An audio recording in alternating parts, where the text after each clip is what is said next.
Todas as disputas teológicas que ocorreram no cristianismo ao longo dos anos, uma particularmente está centrada no poder do Espírito Santo e nas maneiras pelas quais ele atua.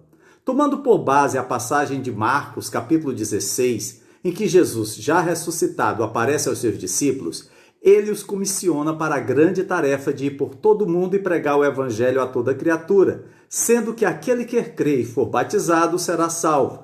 Quem, porém, não crer, será condenado. É nesse momento que Jesus, nos versículos 17 e 18, faz uma declaração inusitada. Estes sinais hão de acompanhar aqueles que creem. Em meu nome expelirão demônios, falarão novas línguas, pegarão em serpentes, e se alguma coisa mortífera beberem, não lhes fará mal. Se impuserem as mãos sobre enfermos, eles ficarão curados. Jesus promete aos seus discípulos que, à medida que avançassem na pregação do Evangelho, Deus faria maravilhas que nunca eles imaginariam, para a glória do Senhor.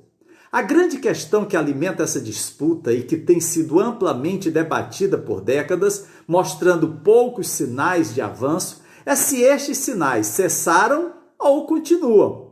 Estamos com mais uma pergunta da série Passagens Polêmicas e entendemos que a Bíblia não tem erros ou contradições. Dificuldades, sim.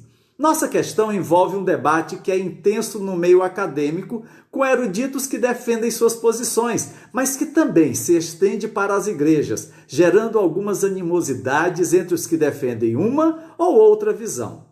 Apresentarei uma síntese dos dois principais grupos, analisando suas evidências, e ao final darei meu posicionamento. Inscreva-se em nosso canal pr.alexaraújo, acione o sininho, deixe seu like e faça seu comentário.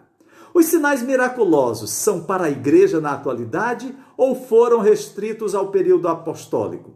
Alguns respondem que cessaram e outros dizem que os sinais continuam. Aparentemente, duas visões opostas estão como num ringue, querendo cada uma nocautear o oponente. Contudo, esquecemos que na maioria dos debates não existem simplesmente duas posições que se opõem uma à outra, mas uma diversidade de posições entre esses extremos. Não entenda que a palavra extremo aqui seja pejorativa ou implique extremismo. Significa apenas o limite de cada posição.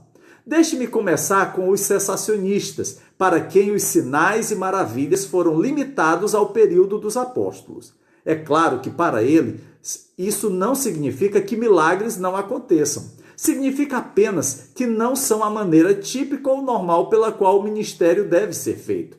O ministério de cura de Jesus e dos apóstolos foi único. Sinais e maravilhas não eram feitos pelos cristãos em geral, mas eram os sinais dos apóstolos. E quando os apóstolos morreram, os sinais desapareceram. Mencionarei algumas evidências dessa visão. Primeira, em Atos dos Apóstolos, Lucas, o autor, quer que vejamos sinais e maravilhas não como uma ocorrência comum entre os cristãos em geral, mas como um ministério especial do grupo apostólico. Portanto, os sinais e maravilhas não tinham a intenção de ser uma parte normal do ministério da igreja ou da evangelização dos povos. Sua intenção era justificar a autoridade dos apóstolos de uma vez por todas. A segunda evidência está na segunda carta aos Coríntios 12, versículo 12, que diz: pois as credenciais do apostolado foram apresentadas no meio de vós com toda a persistência, por sinais, prodígios e poderes miraculosos. Paulo está escrevendo para defender seu apostolado em Corinto contra a alegação de que outros discípulos eram os verdadeiros ou maiores apóstolos. Paulo insiste que deu provas suficientes de sua autenticidade como apóstolo. Ele operou os sinais, prodígios e poderes miraculosos de um apóstolo em meio às adversidades. Diante disso, os sinais e maravilhas têm um papel especial a desempenhar na autenticação dos apóstolos, implicando, por sua vez, que quando os apóstolos terminassem sua obra e morressem, os sinais e maravilhas cessariam como parte do ministério apostólico. Terceira evidência. Hebreus 2, versículo 3 e 4, nos lembra que o tempo em que os apóstolos trouxeram o evangelho àquele povo é dito: esta salvação, primeiramente anunciada pelo Senhor Jesus, foi-nos confirmada pelos que a ouviram, os apóstolos. Depois também deu testemunho dela por meio de sinais, maravilhas, diversos milagres e dons do Espírito Santo distribuídos de acordo com a sua vontade. Isso dá a entender que os milagres não aconteciam todos os dias na igreja, mas era algo que a igreja olhava para trás em um momento muito especial, quando as testemunhas oculares, os apóstolos, trouxeram o evangelho do Senhor pela primeira vez.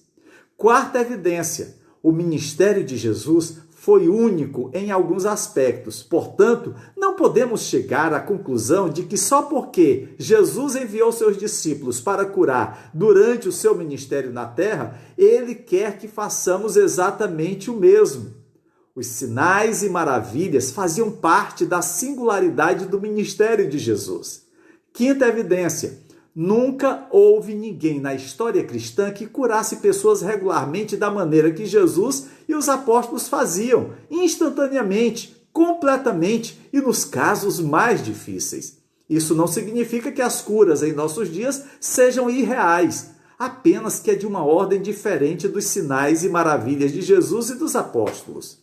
Passemos agora à visão continuista. Os continuistas argumentam que os dons do Espírito continuam hoje todos da mesma maneira e na mesma magnitude que eles ocorreram durante os dias da igreja primitiva. Deixe-me mencionar algumas evidências que comprovam essa visão. Primeira, Jesus ensina uma continuidade entre o seu ministério e o ministério da igreja, conforme lemos em João 20, versículo 21. Assim como o Pai me enviou, eu os envio. O mesmo evangelho do reino que Jesus pregou deve ser pregado até que todas as nações o tenham ouvido. E parece natural que espalhemos esse reino da mesma forma que Jesus o fez, exceto nos pontos que ele nos diz para mudar ou nos quais alguma outra parte do Novo Testamento nos diz para fazê-lo. Segunda evidência: no livro de Atos não são apenas os apóstolos que fazem sinais e maravilhas. 2 diáconos, Estevão e Felipe, também fazem sinais e maravilhas como parte de seu ministério. Em Atos 6, versículo 8, é dito: Estevão, homem cheio da graça e do poder de Deus, realizava grandes maravilhas e sinais entre o povo. E Atos 8, versículo 6 diz: quando a multidão ouviu Filipe e viu os sinais miraculosos que ele realizava, deu unânime atenção ao que ele dizia. Filipe e Estevão operaram milagres. Terceira evidência é encontrada em Gálatas 3, versículo 5, que diz: aquele que lhes dá o seu espírito e opera milagres entre vocês, realiza essas coisas pela prática da lei ou pela fé com a qual receberam a palavra? É Deus agora que está fornecendo o seu espírito aos crentes da Galácia. Não eram os apóstolos. E operando milagres entre eles, quando Paulo não estava lá. Portanto, a operação de milagres não estava limitada ao ministério dos apóstolos na igreja primitiva. Quarta evidência: em 1 Coríntios 12, Paulo ensina que na igreja havia dons de cura e milagres para vários crentes, não apenas para os apóstolos. Ele diz nos versículos 7 a 10, a cada um é dada a manifestação do Espírito para o bem comum. A um é dada por meio do Espírito a expressão da sabedoria, a outro dons de cura, a outro operações de milagres. Então, no versículo 28, ele distingue isso do apostolado quando diz: Deus designou na igreja primeiro apóstolos, segundo profetas, terceiro mestres, depois os que realizam milagres, os que realizam dons de cura e por aí vai. Portanto, é bastante claro que havia dons de curas e milagres que não se limitaram aos apóstolos. Quero lembrar que tanto entre cessacionistas quanto entre continuistas, temos homens eruditos na palavra de Deus e que usam as Escrituras para defenderem suas visões. Além disso, há bons argumentos em ambos os lados do debate. Deixe-me fazer algumas considerações que mostram que não há apenas divergências, mas também temos consensos entre as duas visões. Primeiro, cessacionistas e continuistas concordam que a Bíblia é a revelação final de Deus e contém toda a verdade, toda a doutrina e toda a revelação do caráter de Deus. Nenhuma das duas visões acredita que hoje Deus ainda está dando revelação no mesmo nível das Escrituras, ou que qualquer profecia, sonho, visão, palavra de sabedoria, palavra de conhecimento ou mensagem em línguas tenha a mesma autoridade que as Escrituras têm. Todos concordam que a Escritura é a revelação totalmente suficiente de Deus. Segundo, cessacionistas e continuistas concordam que Deus faz sua obra em nós pelo Espírito Santo, usando a palavra de Deus como a principal ferramenta de santificação. É por meio do estudo das Escrituras que somos ensinados, repreendidos, corrigidos e treinados na retidão para que possamos estar totalmente equipados para toda boa obra. Concordamos que a palavra de Deus é a principal ferramenta do Espírito. Terceiro, cessacionistas e continuistas concordam que charlatões e falsos profetas abundam na terra, na igreja. Paulo escreveu 1 Coríntios 12 para ensinar a verdade sobre as coisas espirituais, porque havia muita coisa acontecendo que era falsa e carnal. Isso ainda é verdade hoje.